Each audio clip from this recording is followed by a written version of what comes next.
In the beginning, there was the light, the earth, the water, the fire, and the promise of great things. Out of which came the glen, from which flows the Livet. Remote and undisturbed, the GLENLIVET is the ideal place to make whiskey, which is why our founder George Smith chose it. He uses the steam and the still, that wondrous device that burns away all but the finest gold of creation. Whiskey. Whiskey's the water of life.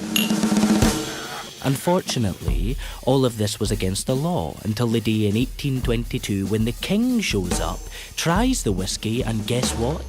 Loves it. The following year, making whiskey here is now legal, but only with a licence. This is not that licence. Thanks to his ambition and vision, George Smith is the first person in the Glen to apply for the licence. This pioneering move would later lead to the indenture, the legal document that means his creation is the only whiskey that can be called the GLENLIVET. He uses the water to malt and mash the whiskey, the wood for the casks to hold it, and the cool darkness of the warehouse to bind it. And he is rewarded with the creation of the signature Speyside whiskey, the nose of flowers, fruits and... what is that? Citrus?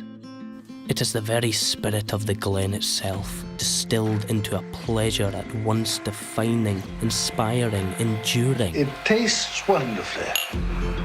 The kind celebrated by the famous of their day, as in this Dickensian letter by Charles Dickens, and continued to this day by the master distiller still at work beneath the indenture, the one that silenced pretenders and transformed a whiskey into the whiskey.